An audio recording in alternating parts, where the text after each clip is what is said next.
Assalamualaikum warahmatullahi wabarakatuh. Sedikit cerita tentang kepemimpinan presiden kita, ya, presiden yang saya sebutkan sebagai tokoh revolusi. Ya, kalau kita lihat tanpa disadari, langkah seperti triknya Recep Tayyip Erdogan. Ya. Ini langkah-langkahnya tanpa disadari, tanpa diketahui, sehingga dia mampu untuk melangkah mencapai tujuan apa yang diinginkan. Suatu yang baik itu melangkah dengan tujuan niat yang baik. Setelah tercapai tujuannya, dia akan menggebrak, dia akan memperbaiki, dia akan meluruskan, dan dia akan tegak berdiri dengan sebaik-baiknya. Nah, ini kalau saya lihat Presiden Erdogan itu seperti itu. Dia masuk dulu ke kalangan orang-orang tersebut. Setelah masuk, dia pun akhirnya berjalan dan menjadi teman. Setelah dia tegak jadi pemimpin, dia langsung tegakkan keadilan dan kebenaran. Kalau tidak begitu sulit untuk dicapai.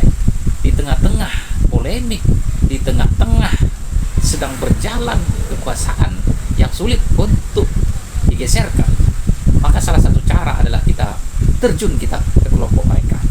Ini trik-trik Erdogan yang saya lihat, ya, tanpa disadari Bapak Presiden Prabowo telah melangkah seperti itu.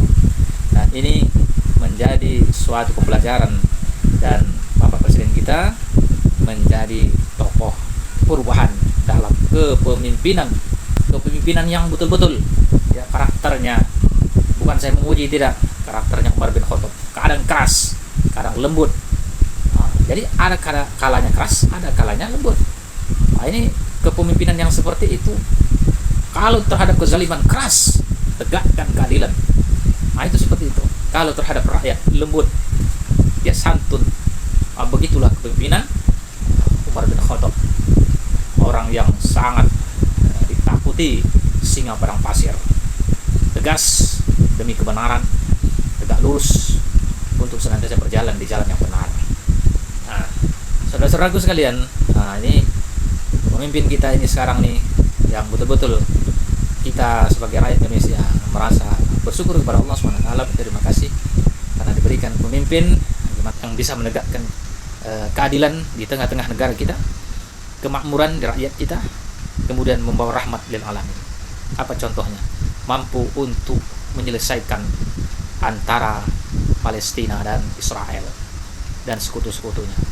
Dan ini langkah yang betul-betul bisa merubah suatu hal yang sulit, ya, bukan hanya di wilayah negara Indonesia, tapi seluruh dunia, dari berbagai negara, berbagai bangsa, yang sehingga Bapak Presiden Prabowo mampu untuk menengahi, mampu untuk ke depan sebagai orang yang senantiasa untuk menjunjung kemerdekaan Palestina, dan ini sungguh luar biasa.